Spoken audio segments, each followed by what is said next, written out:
Boa noite, pessoal. Aqui quem fala é Lucas Berlanza, do Instituto Liberal. Estamos aqui começando o nosso segundo encontro do Núcleo de Formação Liberal. Para você que já esteve no primeiro encontro, na segunda-feira, você sabe como é que funciona.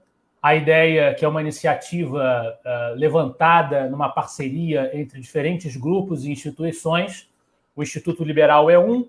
Nós temos também a parceria do Instituto Libercracia, de Petrolina, do Grupo de Estudos Dragão do Mar, que é um dos mais tradicionais do país, e do Projeto Pragmata de Uberlândia, que realizou no ano passado um congresso excepcional. Eu tive o prazer de estar presente nessa simpaticíssima cidade mineira.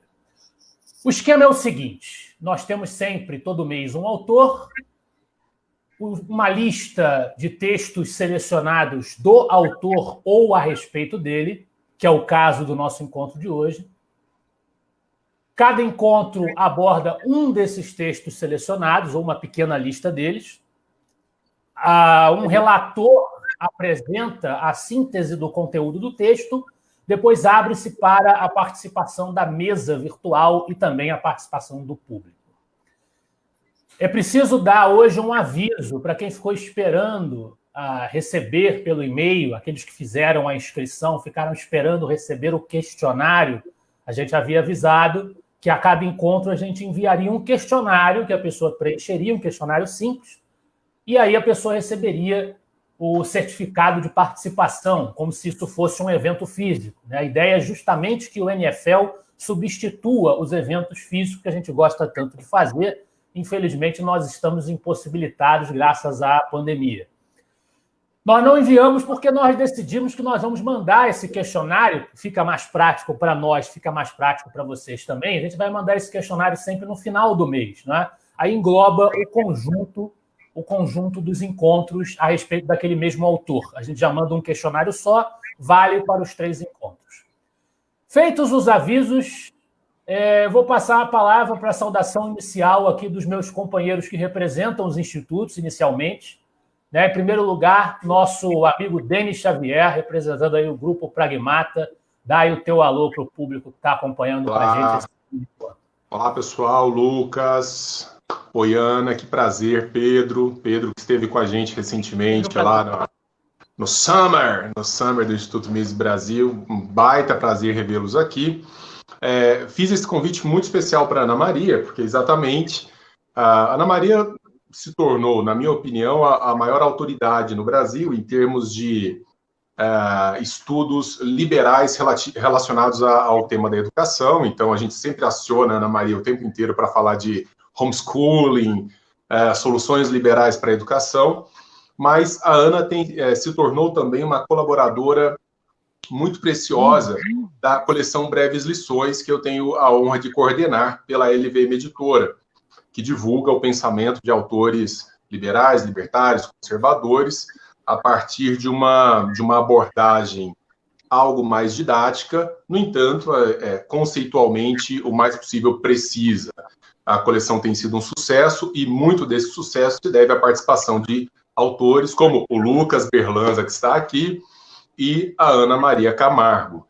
A Ana publicou com a gente no volume sobre o Hayek, que é o autor desse mês, Hayek e a Ingenuidade da Mente Socialista. Ela publicou, deixa eu ver, o 11º capítulo, né, Ana? Deixa eu pegar aqui no sumário. Eu nem sei deles. O 11º capítulo, Justiça Social, o Caminho para a Servidão. E esse foi o texto que eu... Exatamente. Esse foi o texto que eu havia indicado para nós debatermos aqui hoje, e nada mais natural do que chamar a Ana Maria, autora do texto, para relatá-lo, para falar um pouco sobre ele, e para que a gente depois possa bater um papo a respeito. Então, Ana, você sabe, né? Bom, a gente é amigo já de um certo tempo, eu te agradeço muito, você sempre solícita. Não me lembro da Ana ter dito um não para um convite desse tipo. Então, muito obrigado, e vai ser um prazer te ouvir mais uma vez. Um prazer estar aqui com o Pedro, com o Lucas e com todo mundo. Prazer é todo nosso. E representando o Grupo de Estudos Dragão do Mar, a gente tem hoje o Pedro Ângelo. Pedro, muito prazer, né? Estamos nos conhecendo agora. A palavra é tua. Muito prazer te conhecer.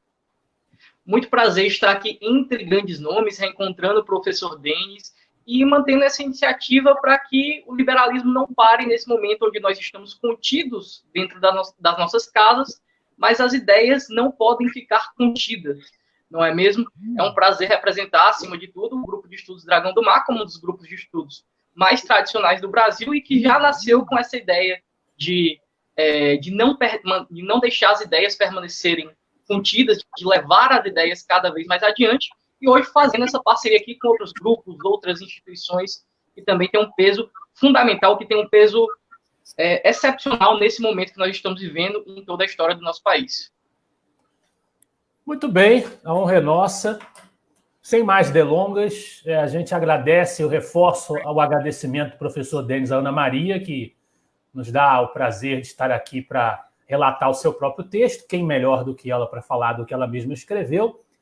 Para quem estiver acompanhando, como acompanharam no encontro passado, o livro é o F.A. Hayek e a Ingenuidade da Mente Socialista, o volume sobre o Hayek da coleção Breves Lições.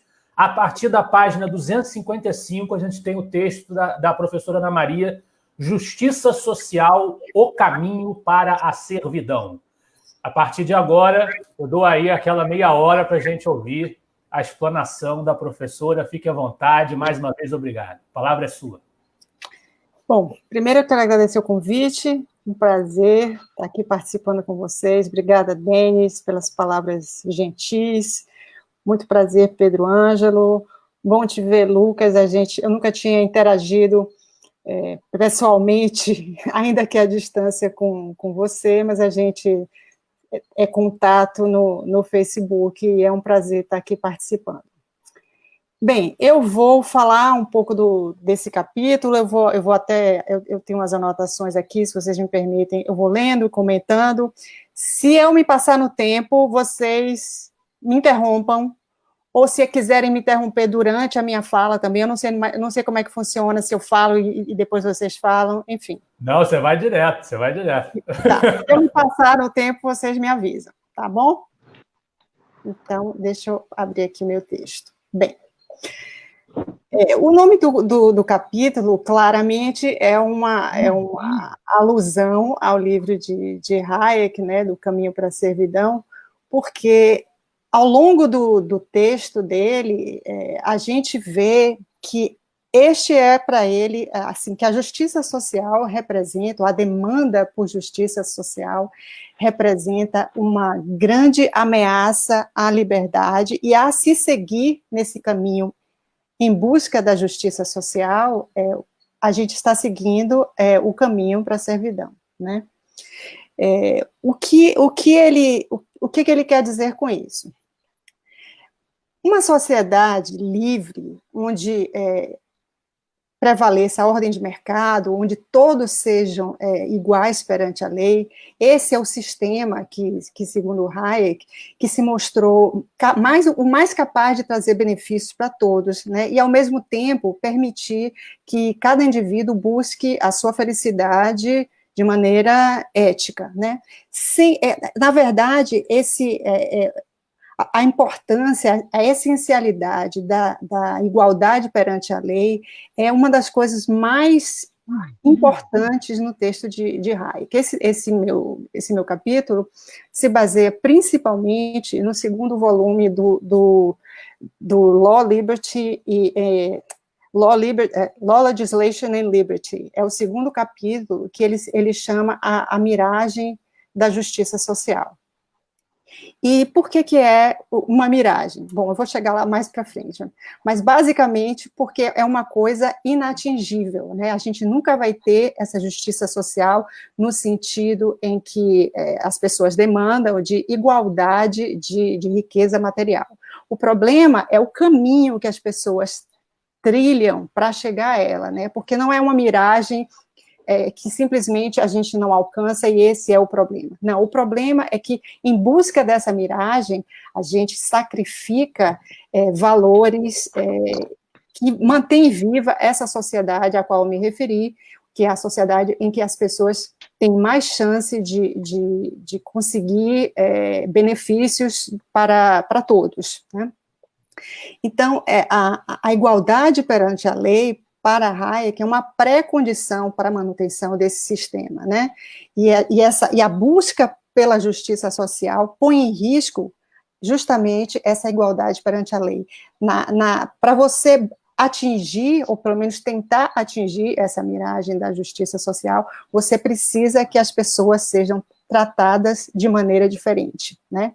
Então, essa é uma introdução. Ao longo do texto, eu vou tentar explicar por que não é possível ter justiça social e ter liberdade. Porque a busca pela justiça social, justamente é o caminho para o socialismo. E não existe socialismo e liberdade, ao contrário do que chamam o partido. Não existe. Ou tem socialismo, ou tem liberdade, né? Porque quando você abre mão de tratar a todos da mesma maneira, de a lei valer da mesma forma para todos, significa que alguém está arbitrando, alguém tem mais direito, alguém arbitra de modo que distribua a justiça, o que ele entende por justiça, da maneira que ele julga que seja ideal, né?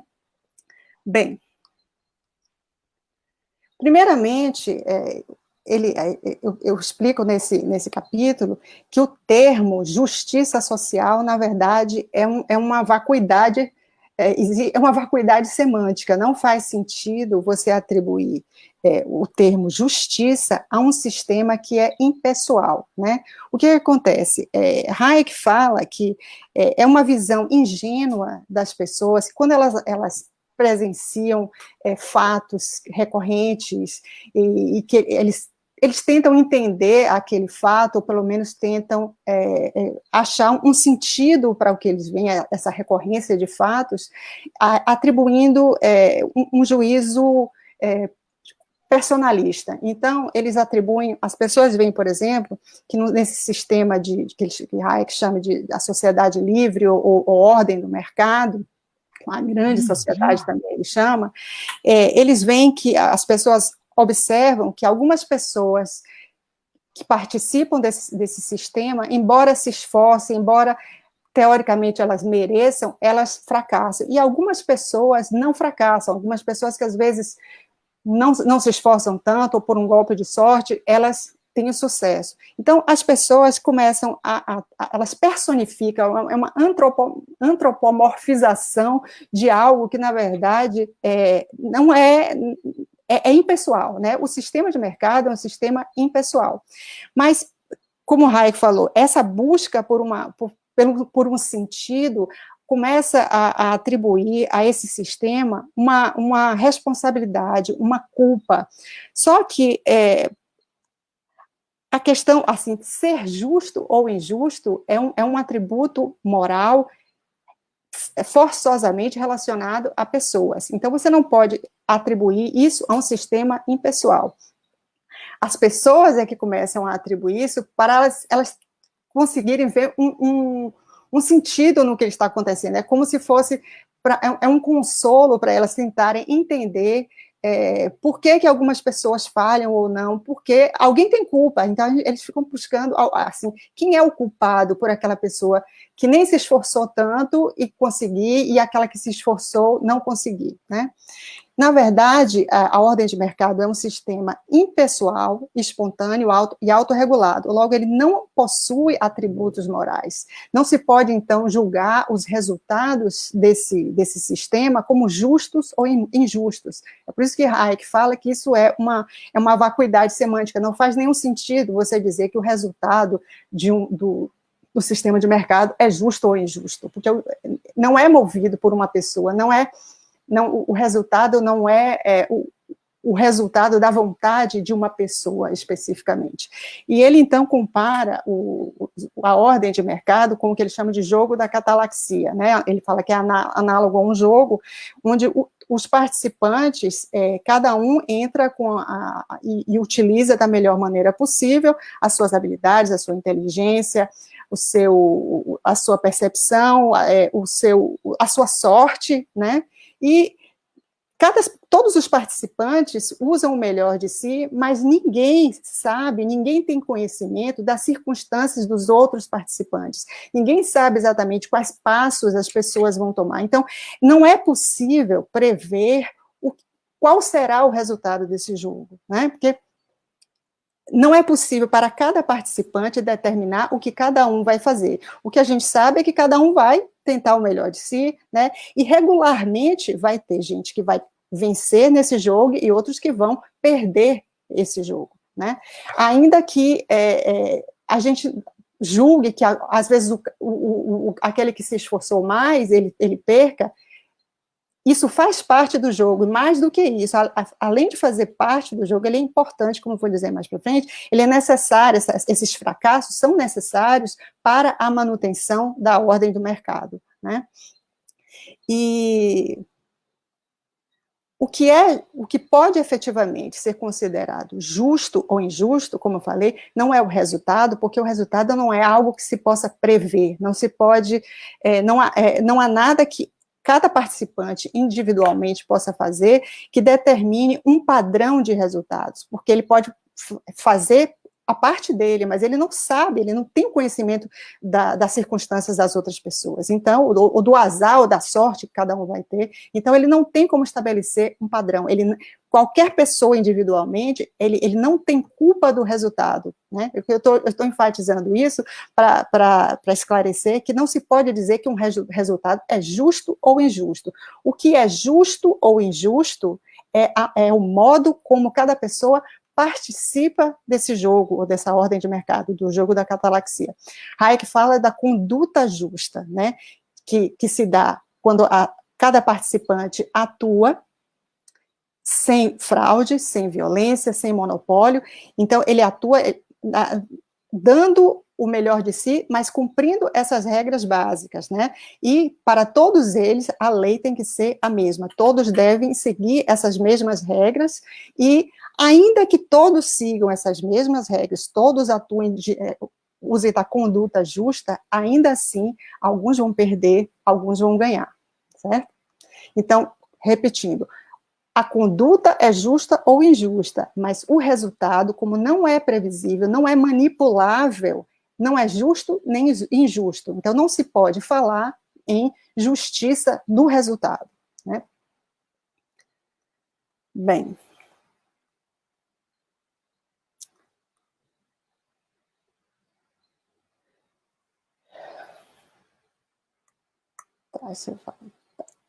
O que acontece? Além de o conceito de justiça social ser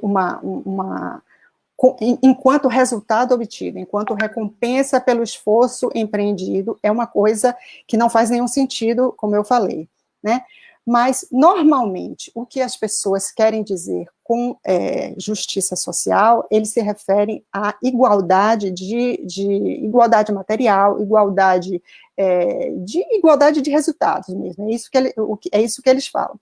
E Hayek fala que a defesa dessa igualdade, dessa justiça social, é uma fé, é uma superstição quase que religiosa, né? E aí ele fala que se fosse só isso, né? Se fosse só uma superstição, se fosse só um conceito vazio, nem seria tão importante. Não faz mal que não signifique nada, não faz mal que as pessoas achem que alguém determina o resultado, se por conta dessa crença, dessa fé, as pessoas não fossem levadas a exigir algum tipo de coerção, né? O problema é que no momento que elas acham que há uma injustiça a ser combatida, elas começam a demandar para que alguém traga justiça para esse sistema, né? E isso só é possível de vir, não a justiça continua sendo, a igualdade continua sendo uma miragem, mas que alguém tente diminuir essa injustiça, essas diferenças que as pessoas enxergam, porque elas atribuem essas diferenças à culpa de alguém, à responsabilidade de alguém, então elas começam a exigir que, mesmo que seja através da coerção, que essa diferença seja diminuída. E essa é justamente a razão pela qual Hayek fala dá tanta importância ao fato que as pessoas têm que estar atentos e resistir e não aceitar esse discurso de defesa da justiça social, porque ele representa uma grave ameaça aos outros valores da civilização livre. Porque na busca dessa igualdade, será preciso sacrificar a liberdade individual das pessoas, né? E Hayek entende, ele admite que muitas pessoas buscam isso porque elas acreditam, elas são movidas por um sonho de um mundo melhor, né? Inclusive, Hayek não era um libertário, um cap, né? Hayek era um liberal clássico, então ele admitia a participação do governo, por exemplo, a ação governamental na educação, por exemplo. Ele achava que as crianças que não tivessem os meios de estudar, de ir para a escola, que elas deveriam ser ajudadas pelo Estado, né? Ainda que, ele diz, eu tenho uma frase aqui que eu vou ler, ele diz assim, também há muito a dizer em favor do governo que fornece, em condições de igualdade, os meios para a escolarização de menores que ainda não são cidadãos plenamente responsáveis. Aí ele completa, embora haja sérias dúvidas sobre se devemos permitir que o governo os administre. Então, ele defende que o governo dê os meios para que as crianças que não podem pagar e tenham acesso à escola, mas ele não defende que o governo seja aquele que vai prover esses serviços educacionais. Eu só dei esse destaque porque essa é a minha área. Enfim. Outra coisa que Hayek aceita é a possibilidade de uma renda mínima, né? Ele acha que aquelas pessoas que não podem, assim, não há razão para que elas passem necessidade, que o governo pode dar uma renda mínima. O que ele não aceita, e o que ele, inclusive, diz é que, mesmo que essas pessoas recebam uma renda mínima, mesmo que as crianças mais pobres recebam os meios para acessar escolas, tal, isso não significa realmente criar oportunidades iguais para todos. É apenas uma ajuda para tirar essas pessoas da iminência de não conseguir sobreviver, né? Mas ele não diz que as pessoas devem ser providas com igualdade de oportunidades, né? O que ele fala é que para que isso fosse, para que as oportunidades fossem verdadeiramente iguais, mesmo que as pessoas tivessem as mesmas habilidades, para que o governo conseguisse garantir isso, ele teria que controlar o ambiente físico, controlar o ambiente humano, e o limite disso seria um total controle governamental sobre todas as circunstâncias que afetassem o bem-estar das pessoas, né? Então, aquilo que você imagina, a ideia, teoricamente, parece bacana, vamos garantir que todos tenham a mesma igualdade de oportunidade, né? Mas isso, além de ser ilusório, porque isso nunca vai existir, porque ainda que eu tenha os mesmos recursos financeiros que uma outra pessoa, nós temos inteligência diferente, nós temos pais diferentes, com propósitos diferentes, nós temos enfim, vontades diferentes, então é impossível o governo controlar tudo, e a tentativa de fazer esse controle seria extremamente nefasto, assim, não é só que ele não ia conseguir, é tentar trazer essa igualdade, tentar compensar por deficiências, traria produziria efeitos bastante nefasto, né, no momento em que você vai compensar aqueles que são menos inteligentes, menos atraentes, ou aqueles que, enfim, sofrem reveses de qualquer maneira. Como é que você, ainda que isso fosse, de alguma maneira, possível de você medir, né, quão mais inteligente esse aí é, então quanto mais dinheiro eu tenho que dar para esse, quer dizer, você permitir que alguém arbitre esse tipo de coisa é você botar na mão do Estado, do governo, de uma autoridade, um poder muito forte e que certamente vai limitar a sua liberdade individual na participação dessa ordem, né, desse sistema de uma sociedade livre, né? Isso significaria, principalmente, a quebra daquela regra de que todos devem ser tratados da mesma forma perante a lei, né? Se houver uma interferência de uma autoridade para compensar alguma deficiência, ele já está tratando diferente, né? As pessoas não estão sendo tratadas da mesma maneira. E, infelizmente, embora isso seja uma miragem, eu estou dizendo aqui, Hayek dizia também, não é uma coisa atingível, porque você nunca vai conseguir fazer com que duas pessoas partam exatamente das mesmas condições e tenham as mesmas oportunidades, ainda assim, sem perceber o risco que correm, as pessoas cada vez mais pedem isso aos governos, cada vez mais as pessoas têm essa expectativa de que os governos diminuam essas diferenças, as pessoas cada vez mais dão poder ao Estado, ao governo, para que arbitre esse tipo de coisa, sem perceber que estão entregando ao Estado, ao governo, a sua liberdade individual. Porque o que é que você, quando você faz isso, você está permitindo ao governo para direcionar e dizer para você que é um cara, digamos, você é uma pessoa muito boa em matemática, você é um crânio matemático, e você está disputando com esse outro aqui que não é tão bom em matemática, estão disputando a mesma vaga. Então, você já dá uns pontos a mais para esse cara aqui, que ele é ruim em matemática, porque você é bom. Ou seja, há uma interferência que impede a cada um de usar e dar o melhor de si, de direcionar aquilo que você tem de bom, que você pode usar, inclusive, para produzir o bem para a sociedade. Você é impedido em nome da igualdade, né? E a gente vê isso com muita frequência, quando, às vezes, as pessoas reclamam, o governo não deveria permitir que as pessoas fizessem tal coisa, porque nem todas podem. Eu ouço isso em relação, por exemplo, à educação domiciliar, né?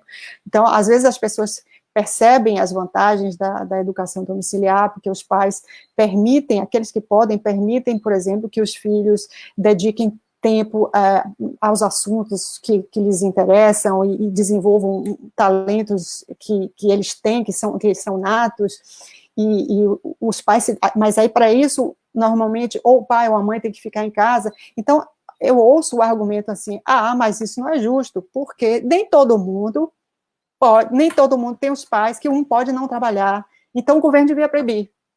Só pode deixar alguma coisa se todos puderem acessar a essa coisa. Frequentemente a gente vê pessoas falando isso como se fosse a coisa mais natural do mundo, né? Impedir que algo avance, que algo progrida, porque nem todos podem do mesmo jeito, né? E Hayek fala justamente sobre isso. No momento que a gente permite, dá ao Estado, dá algum poder, o direito de interferir e de impedir que você dê o melhor para o seu filho, para você, e impeça, inclusive, o avanço da sociedade como um todo, né?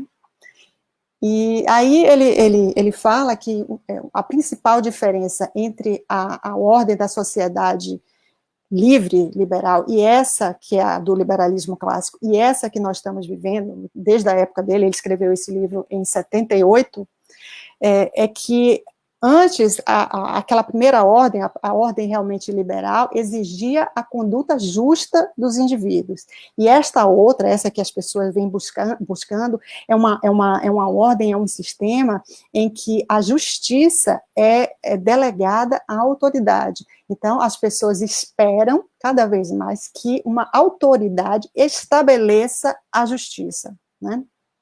E a essa autoridade cabe arbitrar o que é justo e o que não é justo. Aí é que está o grande problema, né?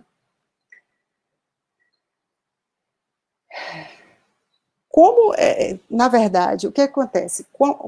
Quando as pessoas não são livres para decidir para onde direcionar os seus esforços, o que acontece? A autoridade, se ela estabelece preços entre aspas, que o preço justamente é o sinal que mostra em que direção nós devemos investir o nosso esforço, enfim, investir dinheiro, esforço e tal. Então, é isso que o preço nos mostra, né?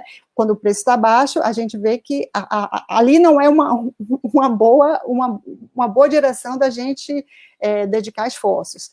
Mas quando esses preços não são decididos livremente, quando há uma autoridade que define isso, então, na verdade, se esses preços, esses valores de um serviço, de um produto, são arbitrados por alguém, na verdade, são baseados na vontade de cada um, então, não tem nenhum sentido. Então, o que acontece é que as pessoas ficam, ou aquela pessoa, o planejador central, ele fica sem saber, como não há preços, ele fica sem saber quantos profissionais ele precisa em cada área, ou quantos tipos de produtos ele precisa para manter o país dele, tudo vai ser a partir do arbítrio dele. Então, se ele julga, por exemplo, que lixeiro é mais importante que engenheiro, ele vai procurar, ele vai querer que mais pessoas sejam lixeiros do que engenheiros. Daqui a pouco ele vai perceber que está faltando engenheiro, que tem lixeiro demais, ele vai dizer assim, não, eu vou estabelecer o preço, só que aquele preço que ele estabeleceu não necessariamente reflete a demanda da sociedade. Toda vez que ele tentar controlar essas variáveis que se ele não deixar livre, se as pessoas não perceberem através dos sinais da demanda, se as pessoas não forem livres para arriscar e perceber o que é que as pessoas demandam, vai sempre caber ao arbítrio de uma autoridade fazer isso, e vão sempre errar, né? E ainda por cima, além de eles errarem, tudo isso custa a liberdade de cada um. Tudo isso na intenção de manter um resultado sob controle, né? Porque ele só pode, como estava falando naquele jogo da catalaxia lá, ou seja, na ordem de mercado, ninguém sabe quão inteligente cada um é, ninguém sabe qual a sorte de cada um vai ter, ou qual azar. Então, para se controlar, ou tentar controlar isso aí, o Estado tem que controlar todas essas variáveis, né? Ou seja, impedir a liberdade das pessoas, determinar quem vai fazer o quê, quanto vai custar cada serviço. Isso vai ser a partir do arbítrio dele, que não necessariamente, ou quase sempre, vai ser uma coisa absolutamente diversa do que a sociedade efetivamente demandaria se fosse livre. Então, assim, o que ele diz, qualquer modelo de distribuição preconcebido é irreconciliável com a liberdade, né? Já que significa que alguém, ou um pequeno grupo de pessoas, vai decidir o que cada um merece, o que cada um tem que fazer. E, no limite, o que acontece é a total perda de liberdade, né? Porque o Estado, ou esse grupo, esses planejadores centrais, vão ter que determinar o que cada um vai fazer, né? Então, na busca pela igualdade de rendimentos, igualdade material, ele vai ter que tratar pessoas de maneira diferente, né? Então, por isso que eu disse no começo, não é possível ter justiça social e igualdade perante a lei, né? Porque para ter essa igualdade material, alguém vai ter que mandar nos outros, alguém vai ter que decidir o que os outros vão fazer, ou seja, não vai haver igualdade perante a lei. Quando tem alguém que tem direito de decidir o que outros vão fazer, ou decidir quanto vale o trabalho de outras pessoas, essa pessoa não é igual às outras perante a lei, certo? E só dessa maneira é que as pessoas podem tentar buscar a tal justiça social, que é a igualdade material, ou seja, o socialismo. Bem, muitas vezes o que está por trás dessa reivindicação de igualdade, de justiça social é entendida como igualdade material, igualdade de resultados a partir dos serviços oferecidos e produtos, etc. Então, muitas vezes, essa demanda vem a partir de um entendimento errôneo sobre o que é o mérito e como se relaciona o mérito com o valor e a remuneração, né? O que acontece? Do mesmo jeito que as pessoas tendem a personificar o mercado e julgar o resultado dele como justo ou injusto, as pessoas também tendem a personificar a sociedade, e aí vão dizer o que é um serviço que tem valor para a sociedade, né? Quando, na verdade, Hayek diz que a sociedade também não é um ente racional, né? Ele chama a sociedade como uma ordem estruturante de ações que resultam da obediência a regras abstratas que são seguidas pelos membros dessa sociedade. E são esses membros que eles valorizam ou não valorizam um serviço. Não é a sociedade, esse ente abstrato. Quem valoriza ou não um serviço ou um produto são os membros da sociedade, pelas razões mais diversas, né? E ele fala que ninguém pode saber de antemão qual é o valor, qual é o preço de um serviço ou de um produto. Então, as pessoas só sabem isso quando ela é oferecida, ofertada no mercado, e aí se vê a quantidade de pessoas que têm interesse por aquele serviço, por aquele produto, e a quantidade de pessoas, quanto maior for a quantidade, mais esse produto será caro, né? E ele fala que mesmo uma sonata de Beethoven, uma pintura de Leonardo, quer dizer, isso não é importante para a sociedade como ente abstrato, são coisas importantes para os membros dessa sociedade, as pessoas que gostam, digamos, as pessoas que estão dispostas, muitas pessoas estariam dispostas a pagar, por exemplo, por uma pintura de Leonardo, por quaisquer razões que sejam, ou porque elas acham realmente uma obra de arte magnífica, ou simplesmente porque acham que é um bom investimento, enfim, não importa a razão, né? O que vale, o que dá o valor, o preço a um serviço ou um produto, é o quanto as pessoas, os membros da sociedade, desejam. E muita gente confunde o esforço empreendido com o valor que aquele produto ou serviço deve ter, né? Então, aí essa confusão, né? Aí Hayek fala que o mérito, frequentemente, não tem nada a ver com o valor, com o preço, ou a remuneração, quando falo preço, pode ser do serviço, né, como remuneração, ou com o preço de um produto, né? Não tem valor nem com o mérito, assim, que é uma pessoa boa, que se esforçou muito, que saiu de baixo, conseguiu, ou também não se relaciona com quanto aquela pessoa precisa do dinheiro. Então, só porque o cara é mais pobre, então ele tem que cobrar mais, não é isso. Como eu falei antes, né, quem atribui o preço, o valor a um produto, a um serviço, são os membros da sociedade, quanto eles desejam aquilo ali, né? E muitas vezes a gente vê as pessoas falando que é injusto, né, que isso não é injusto, que isso é injusto, que as pessoas, digamos assim, elas julgam assim que aquele cara, ele merece, ele se esforçou muito, ele merece, ou tem aquela velha história, né, do professor que deveria ganhar mais do que o jogador de futebol, porque ele acredita que o professor tem mais valor para a sociedade, aquela história, né, como se a sociedade fosse um ente, a sociedade não é um ente personificado, né, são as pessoas que têm que achar que o professor merece mais do que o jogador, ou vice-versa, quaisquer que sejam as razões, não importa, né, não há uma que se medir isso como algo que tem um valor já em si, antes de ser julgado, né. E nesse caso do professor e do jogador de futebol, quem decidiria isso? Quem arbitraria? Será que a gente quer viver num lugar onde uma pessoa, um pequeno grupo de pessoas vai dizer quanto um professor deve ganhar, quanto um jogador de futebol deve ganhar? Qualquer professor, qualquer jogador de futebol?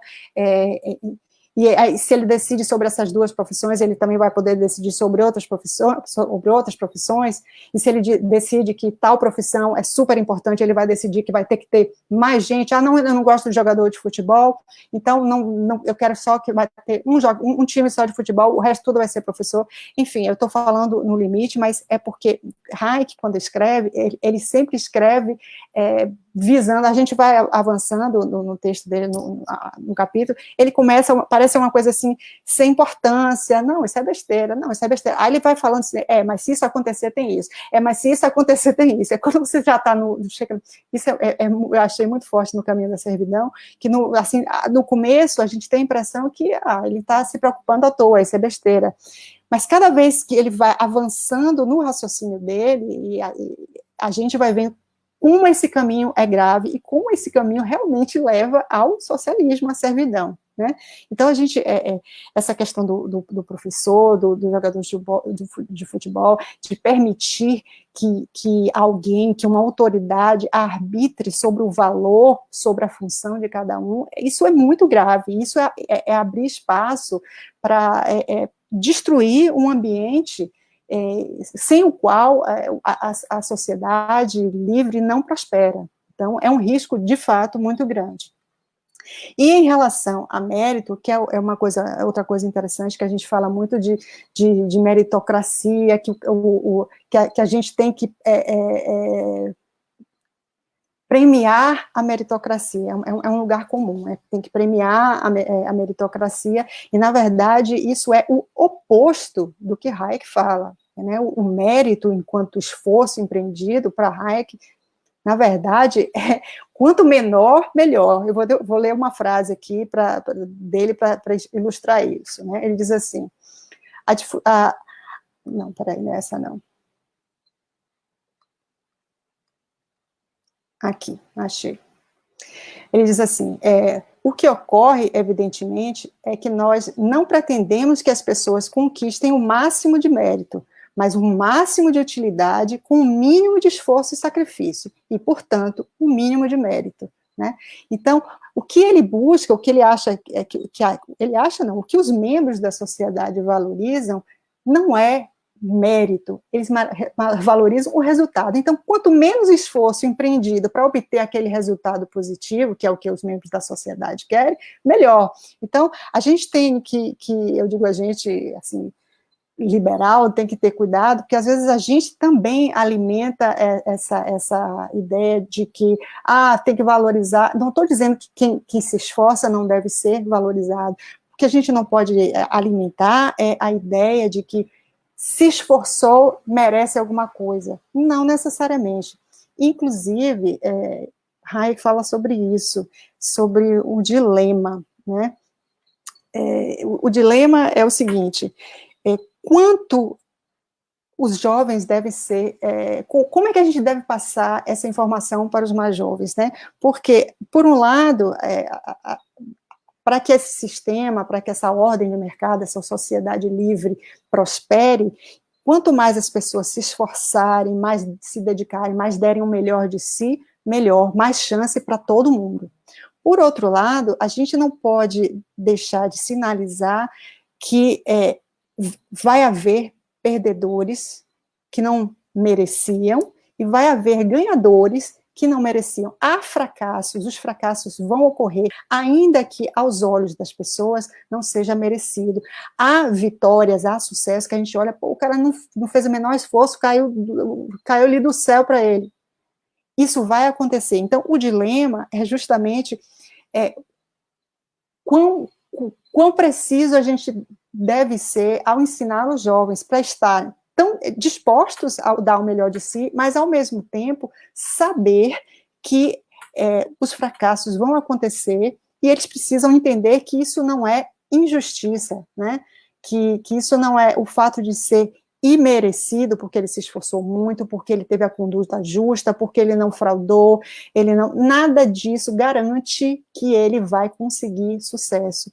E, na verdade, esses fracassos não são apenas um preço a se pagar por viver nessa sociedade livre, em que a maioria das pessoas é o sistema que até hoje se mostrou o mais capaz de garantir o bem-estar para a maioria das pessoas, é o liberalismo, o livre mercado, né? Então, esses fracassos, eles não são apenas um preço a se pagar por isso, esses fracassos são parte essencial do funcionamento desse sistema.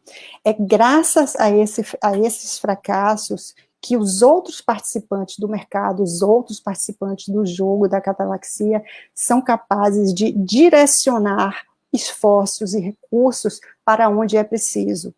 Se não houvesse esses fracassos, as pessoas, ou seja, se houver um governo, um Estado interferindo para evitar o fracasso, as pessoas perdem a noção do que efetivamente é preciso produzir, de onde colocar os recursos.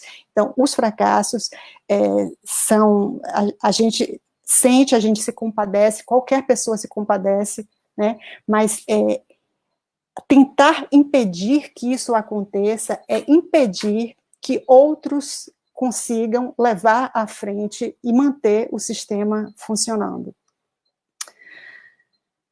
Bem, aí eu falo aqui sobre a liberdade e a igualdade perante a lei. Mais uma vez, ele enfatiza que justamente as pessoas, os grupos precisam ser tratados da mesma maneira, a lei precisa ser a mesma para todos, justamente porque é assim que a maioria das pessoas consegue progredir e tem mais chances de conseguir uma posição, uma boa posição material. Mas aí ele fala, o que acontece frequentemente? Grandes grupos, né, pessoas que conseguiram, no livre mercado, conseguiram juntar dinheiro, conseguiram uma boa posição. Uma vez que eles chegam nessa posição, eles se tornam grupos fortes, a gente vê isso muito, né, hoje em dia, de novo, Hayek escreveu isso em 78, mas isso é muito atual. Grupos fortes, eles querem que o governo garanta que eles não vão quebrar, né? Então eles vivem fazendo lobby junto ao governo, esses grandes grupos, de modo a garantir que eles não vão quebrar. E normalmente a argumentação que eles usam e pressionam, e os políticos são muito sensíveis a isso, de novo, a justiça social, que eles dizem, porque se a minha fábrica quebrar, vai ser demissão de não sei quantos. Então, o governo tem que me proteger, porque aí é justiça social, né? A verdade é que isso esconde o fato que ele chegou ali graças ao fracasso de outros, né? Como eu falei, é justamente por causa desses fracassos, muitas vezes imerecidos, que as pessoas inteligentes, antenadas, que estão ligadas, que estão nesse mercado, conseguem direcionar os recursos. Então, esses que hoje estão fortes, se eles agiram, vamos partir do princípio que eles agiram de maneira correta, não fraudaram, não usaram de violência, enfim, justa conduta. Então, vamos partir desse princípio. Então, se eles chegaram aonde eles chegaram, se eles hoje são poderosos, é porque outros fracassaram e eles conseguiram desviar e ir pelo caminho certo. Né? Então, no momento que eles são protegidos pelo mercado, eles podem estar protegendo lá os empregados deles também, mas eles estão prejudicando outras pessoas da sociedade, os outros que estão no mercado, que não têm a força do lobby deles, e eles estão impedindo, a falta de fracasso deles está impedindo o sucesso de outros. Né? Bem, e aí, já chegando aqui no final, Hayek, e eu falo no meu capítulo sobre a virtude da inveja, né, porque a gente precisa ficar atento que esse apelo por justiça social, às vezes não é nem uma busca por privilégios, como esse exemplo que eu dei dos poderosos que querem manter privilégios ou querem obter privilégios.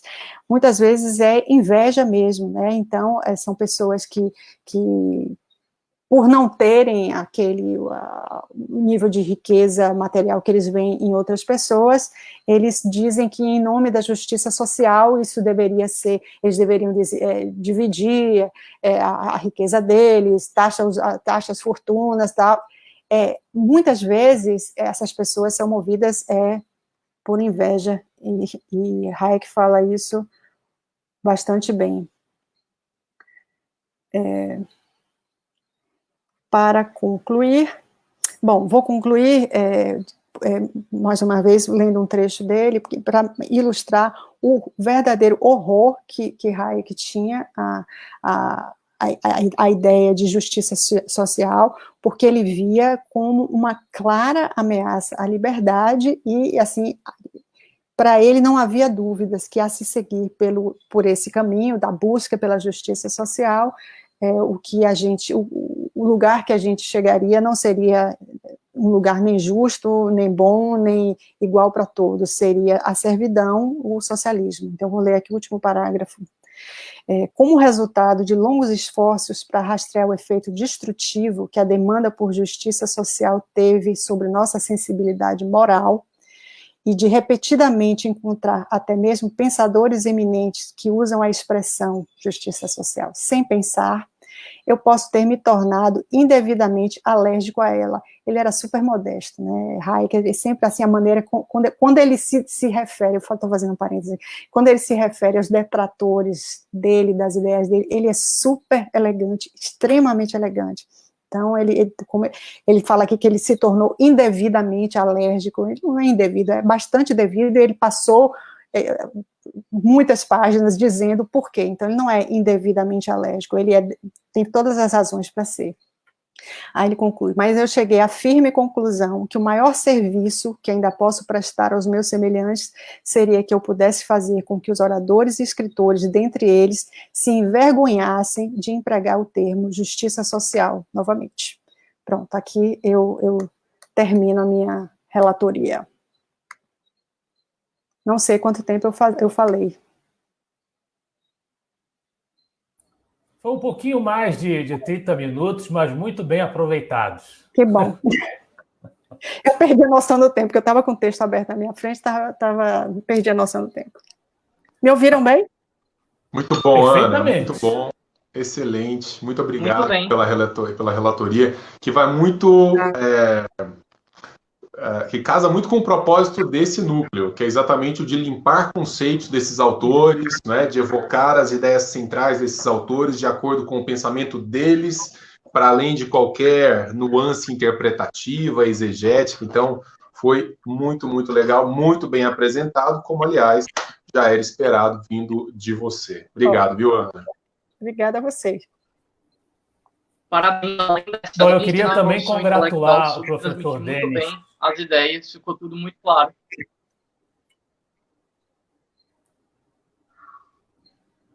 Eu não ouvi o que o Pedro falou. O que foi, Pedro? Eu não te ouvi. Não, eu estava dando parabéns para a Ana Maria, que além da excelência na produção intelectual, ela também se transmitiu muito bem todas as ideias. Obrigada, Pedro. Sem dúvida. Nada. Eu queria congratular também o professor Denis pela escolha do capítulo, porque a gente percebe nitidamente no texto que muitos dos conceitos fundamentais do pensamento do Hayek são abordados aqui, mesmo que en passant, mas aparece. A gente tem igualdade perante a lei, a noção do mérito, o problema do conhecimento está no cerne da abordagem que a Ana Maria fez no capítulo. Então, realmente é um texto que atende aos propósitos do NFL, porque ele passeia por esses conceitos muito bem, aplicados a uma questão que incomodou muito o Hayek. E me incomoda também qualquer tentativa de adjetivar a palavra justiça. Ou se é justo, ou não se é justo. Por que justiça social? Justiça X ou Y? Justiça é justiça. Não tem que ficar adjetivando, ficar especificando. E também porque ajuda a afastar a visão primária e equivocada de que o liberalismo, no caso, o liberalismo na visão do Hayek, é uma doutrina política, uma atitude social que não tem preocupações sociais. Eu acho, pessoalmente, os autores antigos usavam a palavra socialismo, muitas vezes com sentidos diferentes. Eu já vi a palavra socialismo ser definida em alguns livros simplesmente como qualquer preocupação social. Qualquer preocupação social seria socialismo, né, para esses autores.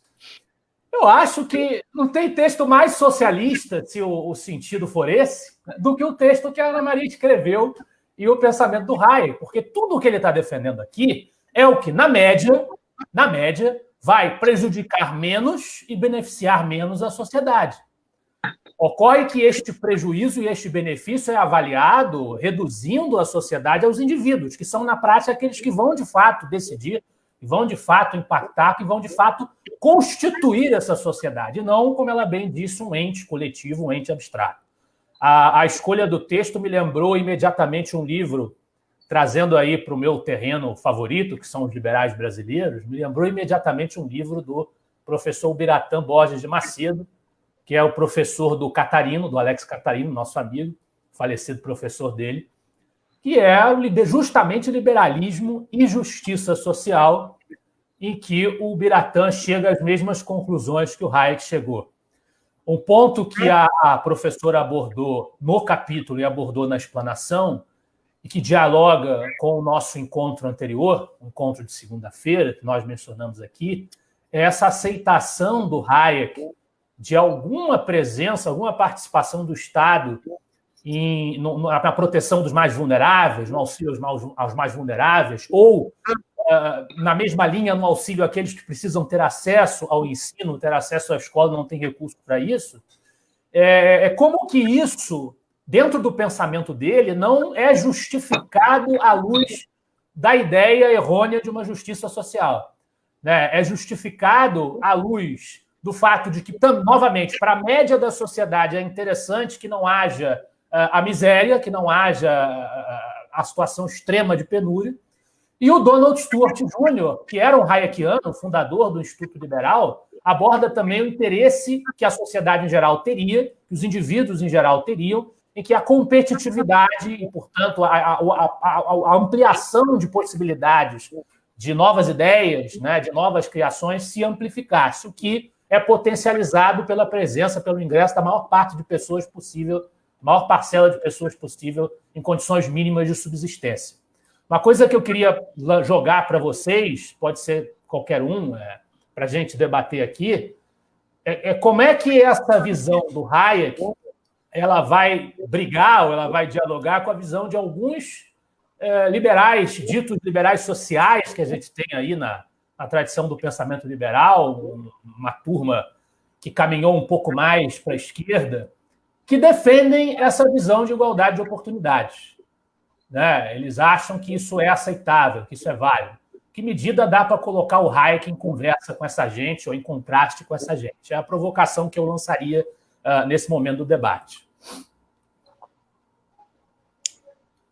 Bem, eu já falei demais, se você fiquem à vontade. Bem, eu acho que um clash direto, um embate direto de visões que a gente pode fazer é contra os argumentos do John Rawls, que ele fala bastante, ele se alega um liberal, mas ele fala que ele defende um sistema meio social-democrata. Por quê? Qual é a linha de raciocínio dele? Pense que você não saberia em qual posição da sociedade você estaria. Se você é homem, mulher, se você é rico, você é pobre, você é, sei lá, um grupo oprimido, ou você é um grupo considerado um grupo privilegiado. Então, a sociedade deveria ser formulada com essa mentalidade que atenderia essa tua demanda. E eu acho que a professora Ana Maria e o próprio Hayek são bastante eficientes em explicitar que a sociedade ela não deve atender à demanda de um indivíduo específico. Então, para esse argumento do Rawls, ele sempre tenta pensar o que você gostaria de fazer nessa situação específica. Ok, mas aquilo que você gostaria para você em uma situação específica não necessariamente gera um sistema eficiente. Até a gente percebe isso quando a gente observa os argumentos sobre a precificação. Às vezes, do ponto de vista de um leigo em economia, o preço parece uma coisa arbitrária, certo? Então, esse indivíduo que abstraiu da sua posição individual e que ele pensa, o que eu gostaria, se eu não soubesse se eu sou rico ou pobre, ele pode dizer, eu gostaria de preços tabelados, alguma coisa nesse sentido. Mas não, o preço ele é um reflexo dos saberes difundidos a partir das interações sociais. Então, você não pode pessoalizar dessa forma a construção da sociedade.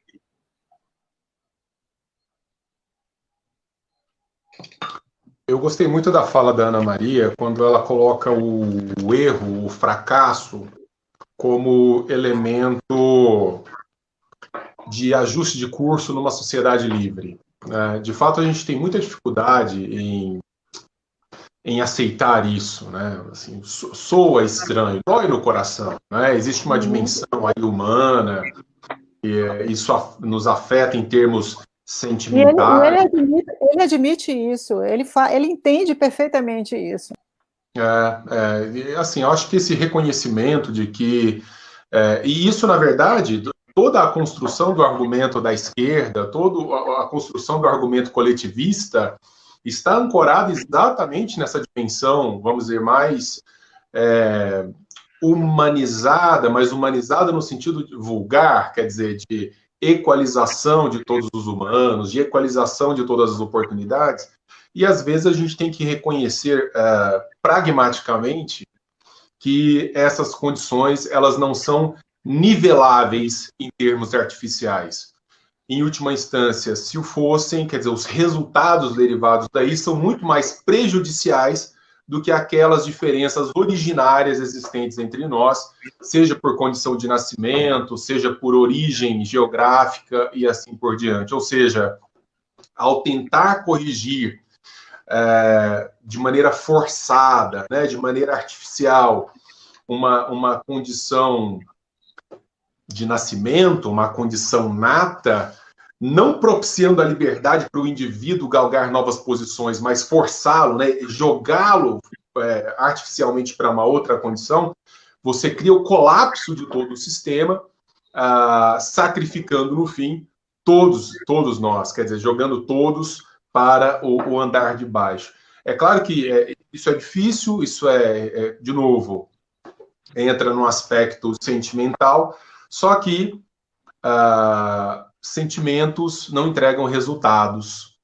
E quando você faz o cálculo racional e quando você projeta uma sociedade a partir dessa base comum, que é a liberdade, o que você tem é uma retroalimentação de um sistema que propicia cada vez mais que aqueles indivíduos em situação, vamos dizer, frágil de nascimento ou em uma situação frágil originária, estejam em condições de ascender dentro dessa sociedade, se valendo exatamente dessa liberdade. Ou seja, que não é o caso de você tentar corrigir isso de maneira forçada. Eu sempre conto um casinho, me permitam esse parênteses aqui.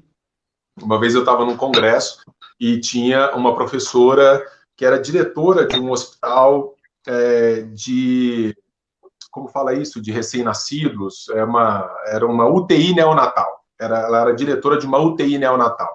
Ela fala, Denis, é interessante, porque eu dei uma palestra falando um pouco sobre essa questão do ajuste natural das forças de mercado, do ajuste natural da dinâmica entre os indivíduos, e ela falou assim, olha, Denis, é interessante o que você disse, porque, veja, do ponto de vista técnico, nós temos condições de forçar a possibilidade da vida até o limiar do sofrimento do bebê, dos pais, do recém-nascido e assim por diante. A grande questão nós devemos fazer, basicamente porque quando nós forçamos o limiar da existência desse bebê, que biologicamente é inviável, ele se torna, eventualmente, uma criança, um adolescente com uma existência completamente comprometida. Muitas vezes passa a vida numa cama. Então, é claro que ilustrando de maneira um tanto trágica essa história, o que você tem é que nunca é bom tentar forçar um determinado organismo que pressupõe uma certa organização espontânea para além das suas próprias possibilidades. Daí, um dia conversando com o Fernando Urich, lá do Mises Brasil, sobre isso, é isso que a Ana expôs muito bem, o caráter não só didático, mas saneador do sistema, com uma empresa que quebra, com um projeto que não vai adiante, com uma iniciativa mercadológica que encontra o seu fracasso. O grande problema é que o Estado não se sobreponha nesse sistema, impedindo o sujeito de tentar de novo. Nós temos que ter o direito de tentar de novo, de maneira livre, eficaz, eficiente, mas sabendo que a incerteza do futuro marca toda essa nossa existência. Yes. Eu não sei se a Letícia está acompanhando, ou Pedro, como é que está a questão das perguntas, mas eu vi uma questão aqui no Facebook que tem tudo a ver. A gente falou aqui dessas quebras que fazem parte da vida no mercado e que sinalizam o que deve ser feito, para onde os recursos devem ser direcionados, mas a gente tem também a Ana Maria mencionou brevemente, a gente tem o lado antiliberal da moeda, que é aquele sucesso que só se dá em virtude da proteção que o Estado oferece a certos grupos privilegiados.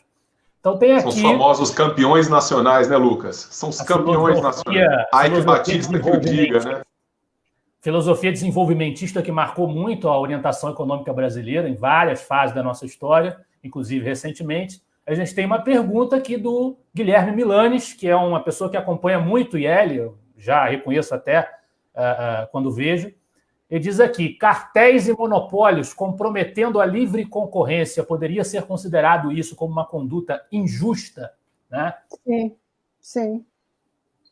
Seria considerado uma conduta injusta, inclusive Hayek cita nominalmente, conduta justa é aquela que não permite nem fraude, nem violência, nem monopólio. E quem garante monopólio é o Estado, né? Então, quando o Estado interfere e diz que só pode essas 3 empresas aqui, não entra mais nenhuma, isso é conduta injusta, isso é tratar as pessoas de maneira diferente perante a lei, porque umas podem, outras não podem. Então, é conduta injusta, sim. Pois eu acho até bem interessante isso, que normalmente a gente vê nos discursos mais de esquerda, mais intervencionistas, essa ideia de somos contra os monopólios, precisamos regular o capitalismo para acabar com os monopólios. Mas olha para qualquer monopólio no Brasil, olha para o sistema de ônibus, um sistema de licitação, olha para a Anatel, entendeu? Tudo isso é garantido pelo Estado. A própria definição do Estado, segundo Max Weber, que nem é um pensador liberal, mas que é um dos pais da sociologia, é que o Estado é a instituição que tem um monopólio do uso da força. Ou seja, o próprio Estado se define como uma instituição monopolista. Mas eu acho que dá para fazer aqui um gancho com uma coisa que a Ana Maria tinha mencionado e que eu anotei aqui, é que muitas vezes existem 2 formas de diferença, certo? Quando a gente vai fazer uma análise da sociedade. Existem as diferenças qualitativas e as quantitativas. Como assim? A diferença qualitativa, ela é o oposto de diversidade. A diferença quantitativa é o oposto de desigualdade. A diferença qualitativa é a diferença entre um matemático e um sociólogo. Não tem hierarquia, não tem como quantificar isso. A quantitativa é entre o cara que ganha R$2.000 e o cara que ganha R$4.000 ou o cara que ganha um salário mínimo. Entendeu? Dá para fazer uma quantificação. Só que o que acontece? O próprio fato de que existem diferenças qualitativas de pessoas exercendo funções diferentes na sociedade faz com que elas demandem recursos diferentes. Ficou claro aqui, né? Então, se essas pessoas, para exercerem as suas diferenças baseadas na diversidade da experiência humana, precisam de recursos diferentes, quando a gente tenta acabar com a desigualdade, a gente está acabando também com a diversidade. Porque na tentativa de acabar com a desigualdade de recursos, a gente acaba com a possibilidade da diversidade de experiências, da diversidade de atividades que demandam por recursos diferentes. Então, na tentativa de fazer algo que soa bonito, você faz algo, inclusive, muito feio. E se você falar para alguém que defende essa intervenção estatal, que ela está sendo contra a diversidade, muitas vezes a pessoa não vai perceber que está por trás da linha de raciocínio dela. Exatamente. Eu volto ao que eu falei. Você, sob o pretexto de estar exercendo uma política social, uma política intervencionista ou socialista, na prática você está adotando uma atitude antissocial, e você está castrando as possibilidades de desenvolvimento daquela sociedade, que se dão através da liberdade dos seus indivíduos. Peço desculpas à Letícia, que eu levantei aqui a hipótese, ela não está atenta às questões, ela está de olho. E ela disse que tem mais uma pergunta. Pode mandar aí.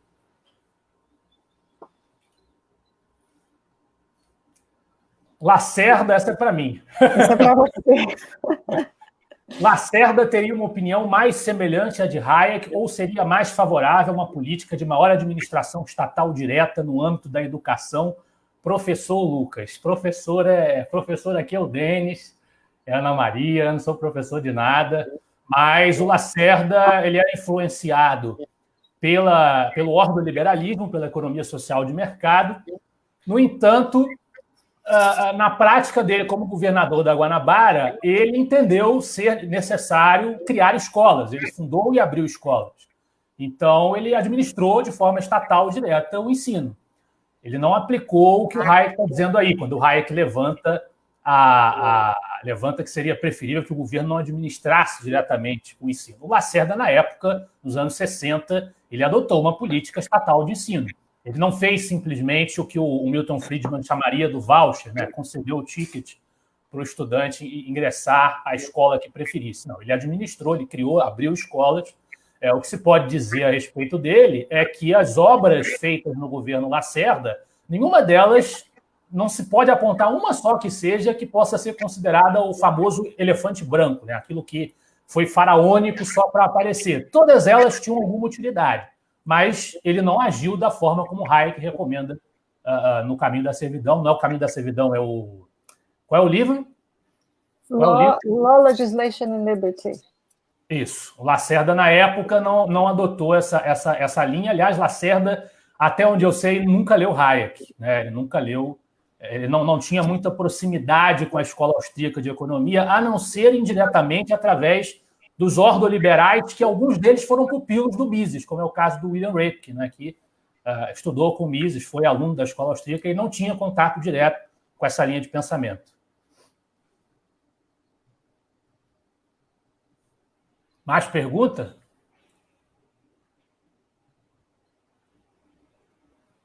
Lelê? Aí. Nos países mais prósperos e livres, como Suíça, Estados Unidos, as pessoas acabam tendo acesso a recursos, produtos e serviços com tanta facilidade que isso permite elas terem mais igualdade de oportunidades. É um comentário, não é uma pergunta.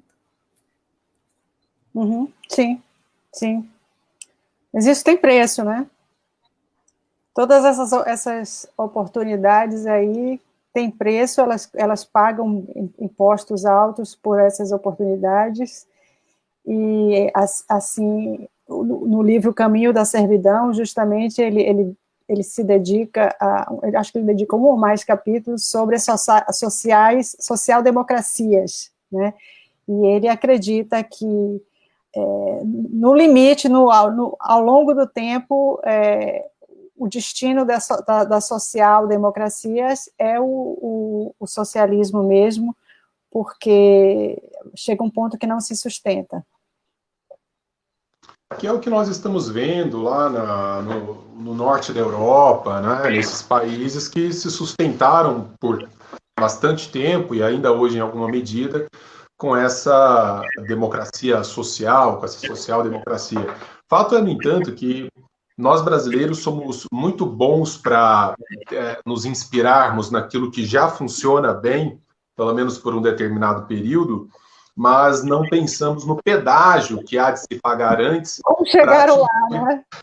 Como chegaram lá. Então, eu acho muito engraçado que num país, e a Ana é especialista em educação, num país que compete no PISA com a África subsaariana, que a gente se inspire na Coreia do Sul, por exemplo, para fazer alguma reforma educacional. Quer dizer, há de se ter um certo cuidado, porque mais do que nos inspirarmos em modelos que hoje, né, para nós soam extraordinários, nós temos que ver que é um longo processo, que, na verdade, primeiro você se torna, a partir de uma liberdade anterior, você constrói riqueza, você viabiliza a existência desse país, e depois você começa a distribuir penduricalhos sociais. Só que isso, como a Ana Maria já ressaltou, é um procedimento que, tudo bem, em países ricos, você consegue segurar por um tempo maior, mas a fatura chega, como já está chegando em diversos países da Europa do Norte. Você vê a França, por exemplo, está de joelhos, porque é um país que oferece uma série de serviços, assim chamados serviços públicos à sua população, e não tem dinheiro para pagar. Os caras não conseguem fazer uma reforma no sistema de aposentadoria, no sistema previdenciário, simplesmente não conseguem. O francês não admite abrir mão de certos direitos, mesmo tendo os cálculos sendo expostos na frente deles, dizendo assim, olha, não tem mais dinheiro. E o Estado é essa máquina, né? Ela vai absorvendo. Eu me lembro de ter lido uma reportagem a respeito de um desses países, não sei se Noruega, Suécia, alguma coisa assim, que os caras tinham férias pagas dentro do sistema pensado para desempregados. Então, você estava recebendo um benefício desempregado e você tinha férias. Você fala assim, você não vai ficar procurando emprego o tempo inteiro, você precisa dar uma descansada. Então, o sujeito ainda paga um salário, é surreal.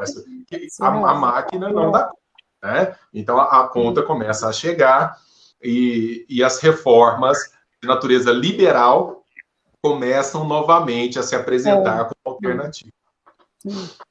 Uhum. Ou como necessidade até, né? Não tem como escapar. Não existe almoço grátis. A conta chega, tem que pagar. E aí você começa. O cara tira 50% de tudo que você produz na forma de imposto. Os benefícios só aumentando, o Estado inchando. Chega uma hora que você vai passar o quê? 90% do que você produz? É o que você diz. Não é nenhuma alternativa, é uma necessidade. Eu li, acho que foi, já tem um tempo, eu li um artigo, acho que do ano passado, retrasado, da Finlândia, eles muito preocupados porque a taxa de natalidade caindo muito, então não está nascendo gente para bancar as próximas gerações, né? Então, quem vai pagar? Ainda tem isso, tem essa questão demográfica desses países. Muitos desses países nasce muito pouca gente, então acaba faltando gente para pagar o futuro. Sim, são países, em geral, muito instruídos. Desculpa, Pedro, em geral, muito instruídos. E existe uma associação direta entre o grau de instrução das pessoas e a opção por não ter filhos, eventualmente, até porque as pessoas começam a fazer cálculos de natureza laboral, ou seja, elas querem uma vida de trabalho mais longa, elas querem viajar, elas querem liberdade, eventualmente calculam a presença dos filhos como uma coisa que vai impedir isso. Então você tem países da Europa em situações realmente periclitantes. A Itália, por exemplo, eu morei na Itália por alguns anos, onde eu fiz meu doutorado, os estrangeiros, os italianos brincavam, olha, Denis, antes de ir embora, pode ir, mas deixa um filho. Era uma brincadeira, claro, para dizer, não nasce gente, né? Não nasce gente, quem vai sustentar essa máquina? Quem vai sustentar? Continua cara. Pois é, mas eu acho que, inclusive, a gente está falando muito dos custos associados a essa social-democracia, né? Mas talvez ela seja, até por isso o Hayek considera que ela é um caminho para o socialismo, talvez ela seja o único sistema onde as pessoas toleram esse tipo de custo. Porque, segundo o IBPT, por exemplo, que é o Instituto Brasileiro de Pesquisa e Tributação, aqui no Brasil a gente gasta 153 dias da nossa produção anual, o cidadão gasta em média, para pagar impostos. A gente já viu revoltas sendo feitas, até na história do Brasil e na história dos Estados Unidos, por muito menos. Só que qual é a jogada da social-democracia? A jogada peraí, você não está só dando dinheiro para os governantes. Os governantes estão dando alguma coisa em troca. O SUS, ou as escolas públicas, ou as universidades federais, etc. E assim, às vezes a gente para pensar, vamos ver se essa conta fecha. Será que eu queria mais 5 meses de salário, mais 5 meses do meu dinheiro para pagar serviços privados? Será que eu queria que esses próprios serviços privados custassem mais barato, porque eles não iriam pagar impostos, que é toda a dinâmica da complexidade do mercado? Ou eu quero simplesmente que o governo fique tirando de mim? Mas a social-democracia, ela tem essa facilidade como aparato de marketing, que muitas vezes o Estado, seja até menor, ele não consegue se legitimar. Quando ele começa a cobrar um pouco mais de imposto, como não tem essa lógica de, eu vou ter um programa assistencialista, ele não consegue fazer com que pareça uma troca econômica, fazer com que pareça uma compra. Entendeu? Bem. A gente tem outra pergunta aí, Letícia está sinalizando. Prefeito. O prefeito não pôde aparecer hoje e está mandando pergunta. Por que professores são tão socialistas? Ih, tá vendo? Eu já disse que não sou professor, o problema é com vocês, hein? Olha, eu não tenho nada a ver com isso. E acabam tendo inveja das outras profissões que ganham mais, não buscam mostrar seu valor para a sociedade. Eu não tenho nada a ver com isso. Pode falar palavrão aqui, não? Não é recomendável. Tente ser elegante na... Vamos manter a classe hayekiana. Matheus, um abração, velho. Você quer Mas responder? eu acho que ele foi... Eu não sei, assim, a impressão que eu tenho eu não diria que eles são invejosos, eu acho que é uma coisa complexa. Primeiro, a formação dos professores no Brasil, eu não sei se ele está falando do Brasil só, ou de professores nos outros países, mas a formação docente no Brasil é muito baseada em autores socialistas, em autores que pregam o credo freiriano, né, do opressor, do oprimido.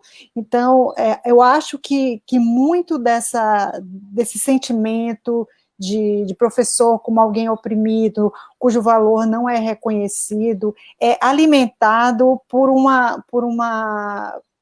durante a sua formação e por uma lenda de que professor precisa estar do lado dos oprimidos, enfim, e cada vez que se busca mudar isso aí, a gente vê uma resistência muito forte dos professores, ou pelo menos de uma boa parte deles. Por exemplo, existe na Coreia do Sul, existem cursos porque na Coreia do Sul eles têm educação pública, né, e de boa qualidade, mas como o nível de exigência para entrar nas universidades, com uma concorrência da Ásia de maneira geral, mas vou focar aqui na Coreia do Sul, o nível de exigência, de concorrência é muito grande. Além da escola pública, os alunos, durante a tarde, normalmente, no turno oposto, fazem cursos privados, quase que 100% deles fazem cursos privados com professores que dão aulas privadas, né, e Hagwon, eu acho que eu chamo esses cursos, e esses professores que dão esses cursos privados, eles são milionários, eles são disputados, assim, eles são milionários, inclusive no filme que eu vi, eles assim comparam com um jogador de beisebol, o cara ganha muito, né, só que eles o contrato deles é assim, se você consegue sucesso para os seus alunos, seu contrato é renovado. Não tem segurança alguma. Então, quando você fala disso para professor, quando você fala para o professor, ok, você não está satisfeito, você se sente oprimido, você acha que seu trabalho não é reconhecido, vamos fazer assim, acaba com estabilidade, jogue duro, mostre que você é o cara, vamos fazer um sistema privado de educação, tipo esse da Coreia do Sul, em que os professores disputam os alunos, e você tem a chance de ganhar muito dinheiro. Você quer assim, ou você quer ficar com a sua segurança, os seus alunos lá, que te tratam com desrespeito, como é que você quer? Então, aí você vê uma resistência muito grande. Não, isso é uberização do trabalho do professor, isso não sei o que lá, aí inventam um monte de coisas para dizer. Então, eu não sei assim, até que ponto isso é inveja, ou se eles estão satisfeitos com algumas coisas e reclamam, porque não dá para ter tudo, né? Mas na hora que você propõe, saia disso, vão buscar uma outra coisa, a gente não sente, eu pelo menos não sinto, eu não percebo interesse nos professores. Não sei se na verdade, se você deixar o seu papel de vítima, obviamente, todas as demandas que você faz o tempo inteiro por mais dinheiro, por mais tesouro nacional, por maiores investimentos, etc., perdem a razão de ser. Então, você tem que mistificar a figura do professor, né? Então, outro dia, mesmo na discussão sobre aposentadoria, sobre reforma da Previdência, não, mas os professores têm que ser tratados de maneira diferente. Por quê? É uma função. É um trabalho, como é o do policial, como é o do médico, é um trabalho. Está insatisfeito, faz outra coisa. Mas é o que a Ana colocou muito bem. Se você propõe, então, um sistema de justa retribuição em função do que a sociedade está disposta a pagar por aquilo que você oferece, Eles não querem de jeito nenhum, de jeito nenhum. A ideia é, nós queremos ganhar muito, nós queremos boa estrutura, nós queremos, mas confiem no modo como nós vamos tocar a pauta, independentemente dos resultados que nós vamos apresentar. Então, quer dizer, professor que vive no estado e aceita isso como uma coisa natural, sem se preocupar com uma gestão mais eficaz desse dinheiro, etc., etc., ele tem que viver da reclamação, porque é a reclamação que vai justificar toda a demanda, que vai justificar o fracasso é premiado, é isso que eu quero dizer. O fracasso é que deve ser premiado, né? Ele é retroalimentado. Se esse cara faz bem o trabalho e começa a apresentar resultado, talvez se justificasse. Dizer, olha, não, precisamos ganhar mais, porque olha aqui os resultados que nós estamos apresentando. Só que como os resultados são ruins, eles falam mais dinheiro. Você põe mais dinheiro, os resultados continuam ruins. Porque eles querem mais. E os resultados continuam ruins. Então, é uma máquina que vai se alimentando, né, do fracasso. Posso só fazer um adendo ao que a Ana Maria e o Denis falaram? Eu palestrei 2 vezes esse ano já sobre essa questão da educação, sobre como trazer um pouco mais de liberalismo para a educação, sabe? Eu acredito que existe também alguns dos elementos desse sentimento negativo, mas que também a própria estrutura faz com que, às vezes, os professores não percebam que eles também são vítimas dessa estrutura. Vou explicar. Existe uma lei, uma regulamentação, não vamos entrar nesse ponto, uma burocracia que determina a quantidade mínima de horas anuais que os alunos têm que ficar na escola. Isso significa, digamos, que se eu tenho um método educacional inovador que faz os alunos absorverem o conteúdo na metade do tempo, não pode. Isso é proibido por lei. Então, essa escola que talvez recebesse muito mais dinheiro, ela está proibida por lei de existir. Aí você pensa, Ângelo, mas você tem a quantidade mínima de horas anuais, mas você poderia, por exemplo, diversificar nas disciplinas. Também não pode. Você pode até colocar disciplinas extras, mas você tem um currículo mínimo que você tem que seguir, e esse currículo mínimo é bem extenso. Então, assim, quero colocar horas extras. Ok, vou deixar o menino estudando o dia todo na escola. E quanto a isso do Paulo Freire, como talvez o catalisador dessa mentalidade dentro dos professores, o livro mais famoso do Freire é o Pedagogia do Oprimido. Eu gosto sempre de dizer que Pedagogia do Oprimido, se tem um oprimido, tem um opressor. Qual é a mentalidade do Freire sobre a educação? Ele diz que existe uma educação bancária, onde as pessoas são treinadas como robozinhos para entrar no mercado, certo? Para serem trabalhadores, para serem funcionários, e assim por diante. E ele propõe uma mentalidade que ele chama de libertadora ou problematizadora, que faria com que as pessoas pudessem ler o mundo sob uma ótica marxista, ou sob uma ótica crítica, mas ele é bem enfático dentro de exemplos marxistas. Assim, existem 2 conclusões que a gente pode tirar ao perceber o argumento do Freire. Ou ele é culpado por boa parte das mazelas do Brasil, ou a teoria dele está defasada. Porque se você olha para um estudante que se forma no ensino médio hoje, essa pessoa não é capacitada para o mercado de trabalho, mas ela é capacitada para problematizar. Você pode perguntar isso para qualquer estudante recém-formado no ensino médio.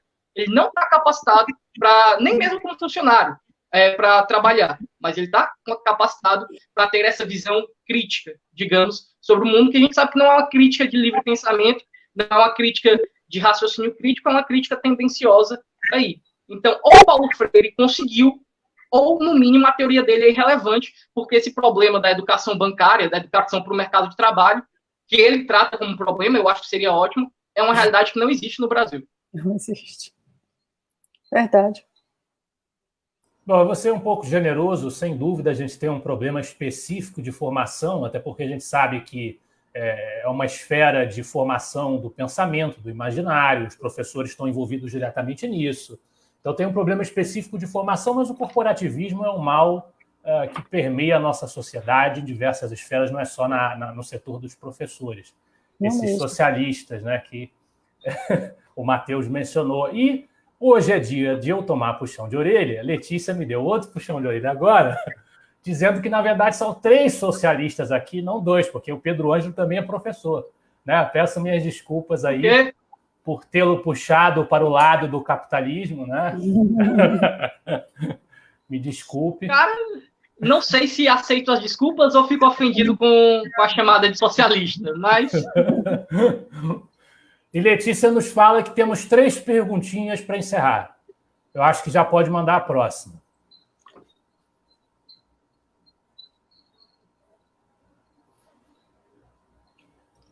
Não sei. Isso aí, o que vocês pensam sobre a nossa Constituição baseado na temática de hoje? Isso aí dá uma Bíblia. Né? É tão vago. Isso aí eu vou falar uma frase sobre isso, que... Fala, Ana.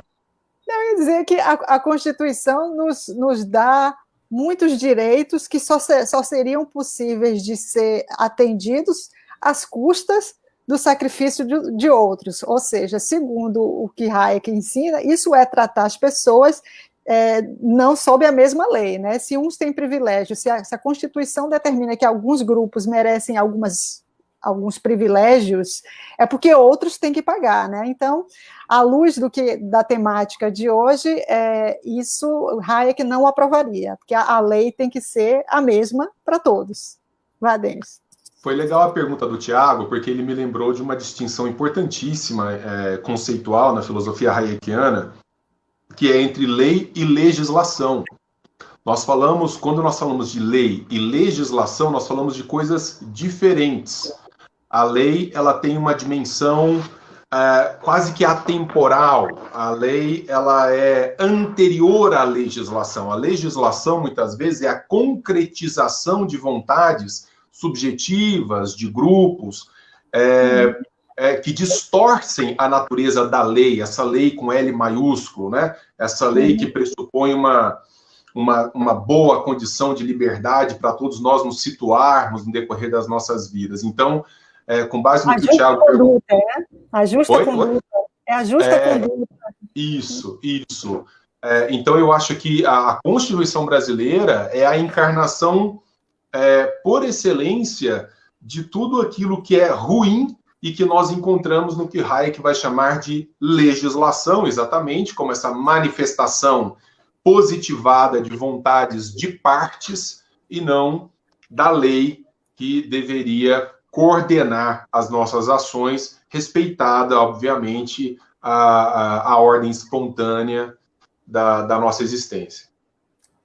Roberto Campos, que ao contrário do Lacerda, mergulhou no Hayek, viveu mais tempo, presenciou os acontecimentos da década de 80, quando nós tivemos lá a ascensão de Reagan, de Thatcher, nós tivemos os Chicago Boys no Chile. Roberto Campos diria que a Constituição de 88, que foi o tema que mais o ocupou naquele período, ele que foi um combatente da tônica dirigista da Constituição, ele diria que a Constituição erige em excesso garantias, as chamadas garantias onerosas, sem estabelecer de onde viriam os recursos para que essas garantias fossem concedidas. E não estabelecendo de onde vêm esses recursos, naturalmente esses recursos virão de privilégios, de agressões injustificáveis, o que dialoga diretamente com a teoria hayekiana que foi tratada hoje.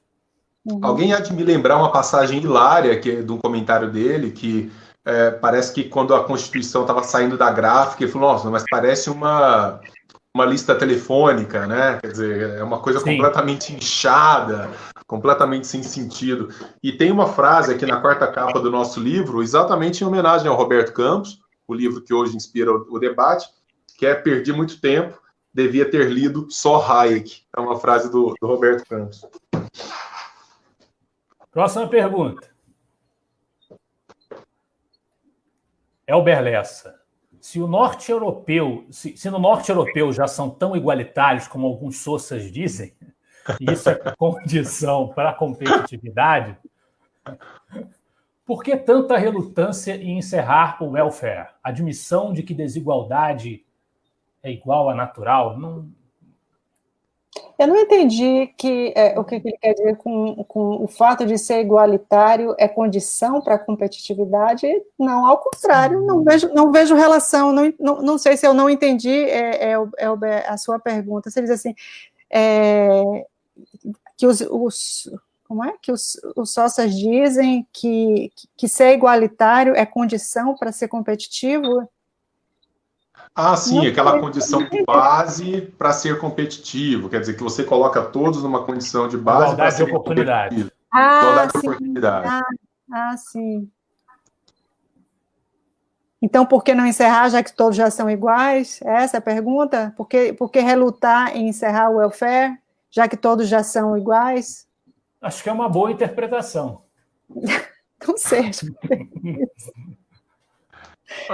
A questão é que o Estado, o próprio Hayek oferece um diagnóstico sobre isso, né? O Estado, ele é essa máquina que, uma vez que avança sobre as liberdades individuais, que avança sobre a estrutura organizacional da vida do indivíduo, o movimento de retração, se acontece com muito custo, né?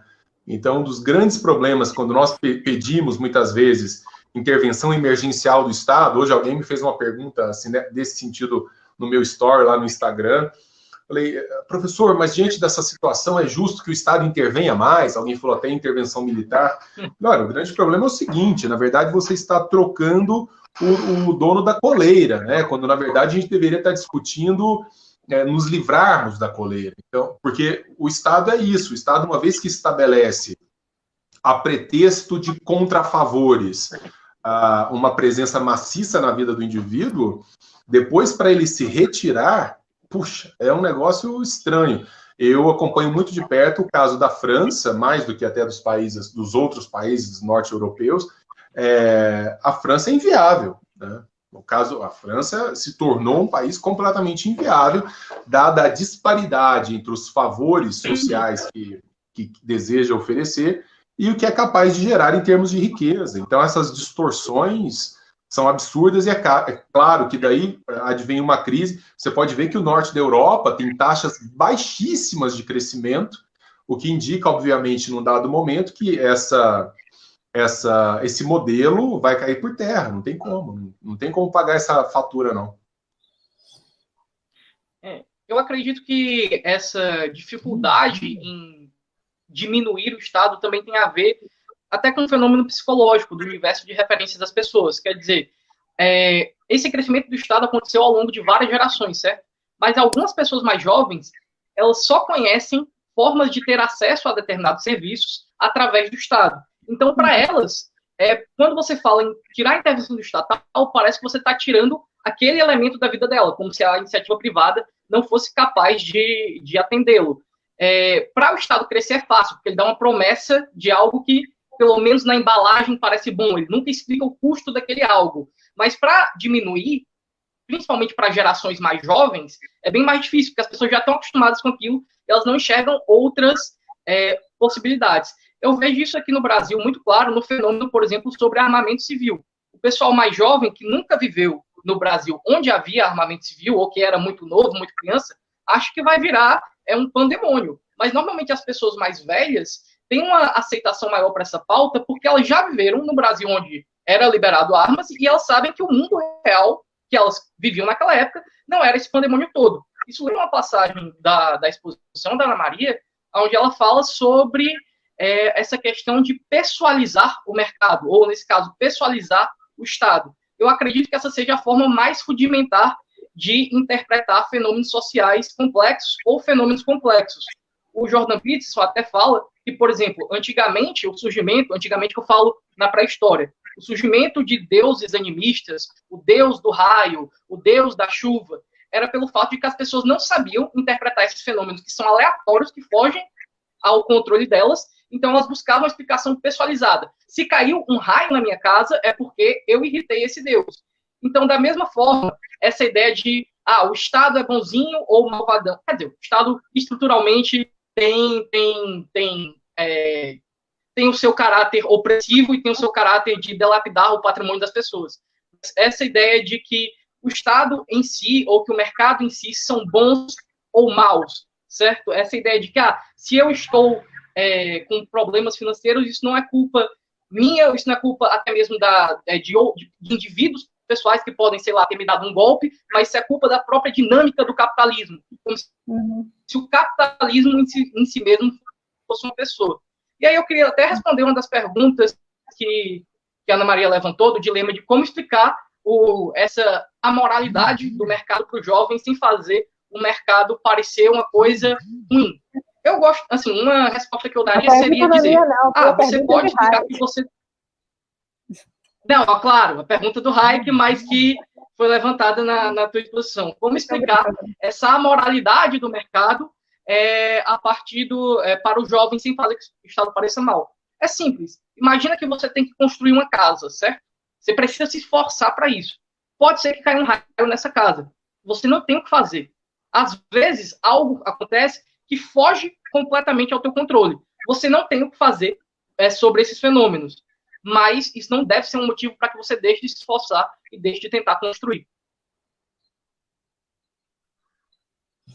Uhum. Vamos, então, para a última pergunta. Parece que apareceu... depois dessa pergunta, apareceu uma pergunta para o Denis. Depois eu faço a pergunta. Lá. Vamos a essa primeiro.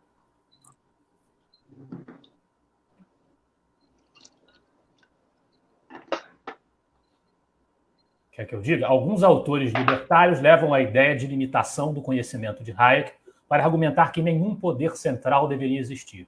É absurdo ou Hayek apenas teve receio de explorar a ideia? Bom, Hayek eu acho que ele não... quer dizer, ele admitia a existência de um poder central, como eu falei, ele não era um libertário anarcocapitalista, né?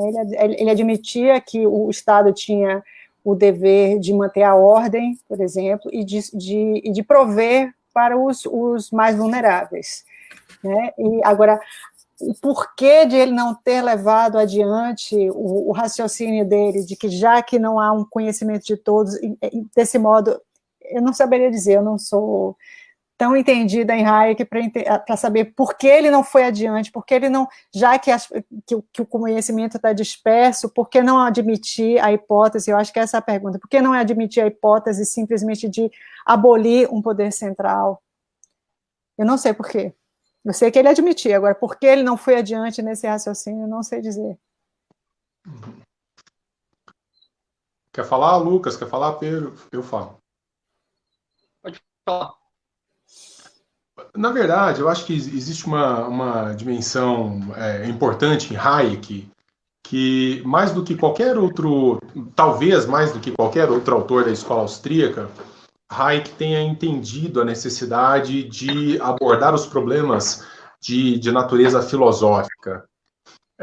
E, portanto, quando eu falo problemas de natureza filosófica, quando você pega, até eu falei isso no nosso último encontro aqui, no encontro anterior, que Hayek fez filosofia praticamente quase que de modo exclusivo no final da sua obra literária, da sua obra intelectual, né? Ele não abandona completamente, mas ele se afasta um pouco da dimensão técnica e econômica e passa a debater mais questões filosóficas.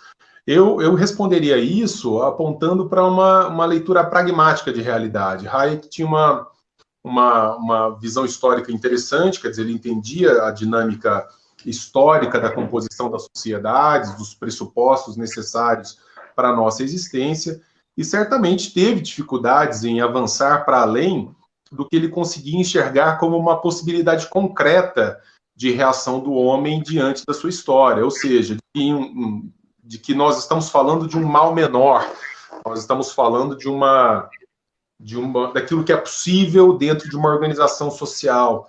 Talvez ele tenha intuído, de alguma maneira, que a estrutura libertária talvez apontasse para uma dimensão utópica que não recaísse nessa leitura pragmática de realidade que ele tinha. Eu acredito que seja algo mais ou menos, como algo derivado do modo como ele via a natureza humana e as dinâmicas dessa natureza humana.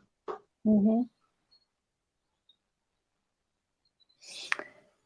Eu acho que a chave está exatamente nessa expressão, natureza humana. E ao abordar a natureza humana, o Hayek vai um pouco além de simplesmente se restringir a analisar o problema do conhecimento. Um pouco não, eu diria muito. Então a coisa é mais complexa do que simplesmente abordar o problema do conhecimento. O problema do conhecimento é só um aspecto da questão. E esse tema se prende à divergência entre os liberais clássicos e os libertários, que você pode fazer uma pergunta similar a respeito de Mises. Por que Mises achou que o anarquismo era uma ideia absurda, estúpida? Por aí vai. Isso pode ser feito não apenas sobre o Hayek, mas sobre outros autores da própria escola austríaca. A pergunta que tinha sido feita ao professor Denis é justamente sobre isso. A gente, de certa forma, já falou, né? E não tem tanto a ver assim com o módulo de hoje. Por que você não vê o anarcocapitalismo como um sistema viável? Na verdade, quem tem que ver alguma coisa ou não é o Hayek. Porque o nosso tema hoje é o pensamento do Hayek. Vai, eu vou dar um drops de resposta para o Guilherme pela gentileza da pergunta. Na verdade, assim, eu tenho uma leitura muito pessoal sobre esse evento. Vocês sabem que o Rothbard era um frequentador do coletivo, que era o grupo de pesquisas e leituras da Rand, e que foi seduzido pelo objetivismo no primeiro momento. Depois, ao que se conta, aí são as anedotas que chegam, né? Que a gente não tem exatamente nada documentado, mas são as notícias que chegam. Ele teria se cansado um pouco dessa idolatria à pessoa da Rand naquele grupo, ele sai, e depois, quando a Rand publica A Revolta de Atlas, ele se reapaixona, se existe isso, e escreve, inclusive, uma carta de fã extraordinária. Eu nunca vi carta mais amorosa, mais, assim, né, que demonstre maior admiração do que essa que Rothbard escreve para Rand. E depois, o Rothbard fica noivo de uma cristã, de uma menina crente, e a Rand entra numa espiral assim, de maluquice que não aceita aquilo de jeito nenhum. Inclusive, fala-se que a Rand teria dito, mas como é possível, né, um sujeito como você, um agnóstico, a se submeter a uma mulher religiosa e tal, e o Rothbard, então, sai da vida de Rand, e a partir de então, o que você tem é faca dos dois lados, né? Aí você tem uma ruptura entre objetivistas e anarcocapitalistas, uma ruptura que se torna realmente inconciliável. Mas, fundamentalmente, talvez, a subjetividade da construção normativa na sociedade aceita pelos anarcocapitalistas, isso não é algo que a Rand admite como possibilidade no espectro do seu cálculo racional. Ou seja, que o cálculo racional randiano apontaria para um modelo de direito, para um modelo de legislação que talvez estivesse muito mais ancorado numa universalidade do que nas pequenas subjetividades dos microestados anarcocapitalistas ou algo parecido com isso. Então, se não respondo de maneira completa, pelo menos dou uma apontada aí para uma resposta possível. Eu acho que esse é o mal de eu não usar óculos nas transmissões ao vivo e nas gravações. Eu li porque ele não via o anarcocapitalismo, mas achei que a pergunta era para você. Por isso que... Ai, caramba! É então, peraí, então era o Hayek? Não, é o pensamento da Rand mesmo. Eu entendi que era o seu. Eu não contei essa história toda à toa, não, né? Não, a sua resposta está certa. Eu que entendi a pergunta errada. Bom, beleza. Isso encerra as nossas questões. Mas dava para fazer uma novela com base na história do movimento liberal libertário, viu? Fica aí a dica aí para quem quiser empreender nesse negócio. Não, dá para fazer uma novela sobre o movimento brasileiro. Não é nem ir longe. Gente, podem ter temporadas diferentes, tá tudo bem. Competição. Bom, pessoal, acho que foi um prazer. Foi muito bem conduzido. A gente reforça aqui o agradecimento às colocações da professora Ana Maria, a explanação que fez do capítulo. Também agradecer por ter escrito o capítulo. Certamente é uma referência muito útil ao estudo daqueles que quiserem se aprofundar no pensamento do Hayek. Eu vou passar para vocês fazerem as suas considerações finais, se despedirem aí do nosso público. Bem, eu posso começar, então, aqui. Mais uma vez agradeço. Denis mencionou no começo que eu contribuí com outros capítulos e para outros autores, e eu preciso dizer que esse, para mim, foi o que me deu mais trabalho. Eu tenho um capítulo no Sowell, eu tenho um capítulo em Rand, tenho um capítulo no Rothbard, mas esse foi o que me deu mais trabalho, porque, até onde eu sei, o capítulo foi escrito originalmente em inglês, mas eu tenho a impressão que ele pensou em alemão, eu não falo alemão, e escreveu o pensamento alemão em inglês. Então, ele escreve de maneira extremamente convoluta, assim, é uma pessoa, depois que você consegue traduzir o que ele está dizendo, o pensamento parece cristalino, mas ele bota tantas camadas, e aí, desculpa, eu fiquei com a impressão no final que eu não fui suficientemente clara ao escrever o capítulo. Eu tentei, mas ele é difícil, assim, de você chegar no centro dele. Eu acho assim, a maneira como ele escreve, eu tenho mania de observar o estilo das pessoas escreverem, então eu acho a maneira dele escrever, não só talvez pela sua língua nativa, mas por uma propensão a ser extremamente elegante, aí ele começa a acrescentar subordinações às frases para, enfim, para deixar tudo esclarecido, e no fim fica aquela coisa enorme, enfim, tudo isso é para dizer que foi o que me deu mais trabalho, mas eu espero que tenha sido útil e sirva, como o Lucas falou, para esclarecer um pouco sobre o pensamento dele. Na verdade, esse livro, até agora, depois da Rand, a Rand se tornou um fenômeno editorial.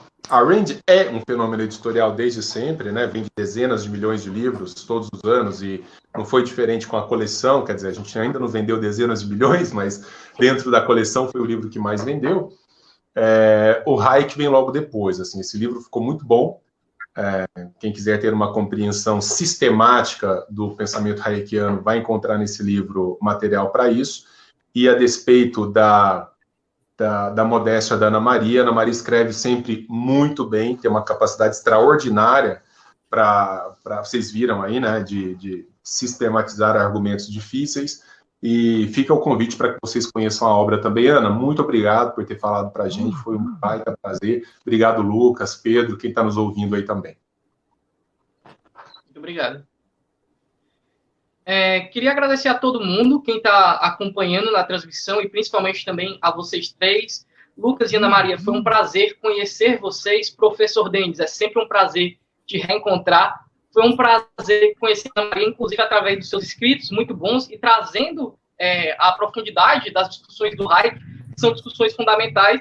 E lembrando para quem está acompanhando a gente aqui através da live, que aqui é quase uma introdução, às vezes um aprofundamento em algum tópico ou outro, mas que a base do que a gente está discutindo está no livro. Então, vão atrás do livro. Professor Denis, mostra aí a capa mais uma vez, para quem tiver interesse.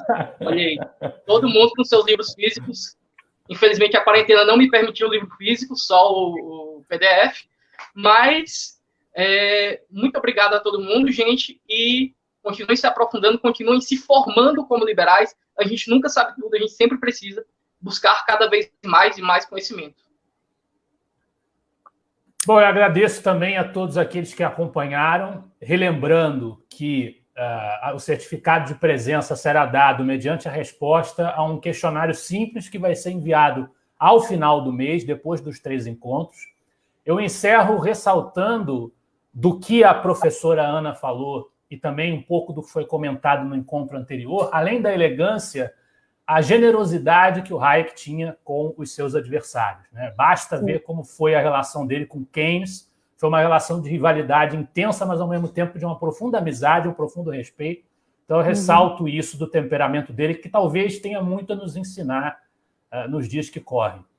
Agradecer mais uma vez a todos vocês que participaram da mesa, professora Ana, Denis, Pedro, e registrar que o nosso próximo encontro do Núcleo de Formação Liberal será no próximo dia 31 de maio, também às 19 horas, do livro Direito, Legislação e Liberdade, o capítulo Nomos, o direito como salvaguarda da liberdade. A gente vai disponibilizar esse texto em PDF, provavelmente nos próximos dias vocês vão ser avisados, aqueles que estão cadastrados na lista de e-mails ou pelas redes sociais do Dragão do Mar e do Instituto Liberal, vocês vão ser avisados da disponibilização desse capítulo, e quem vai estar aqui fazendo a relatoria também será um relator convidado, o professor Ricardo, um convidado do Instituto Libercracia. Matheus chamou para que ele venha também aqui a brilhantar o nosso último encontro da série sobre Hayek. Imperdível, Ricardo. Imperdível. Muito, muito bom. Valeu, pessoal. A gente se encontra. Até a próxima. Grande abraço a todos. Tchau, tchau.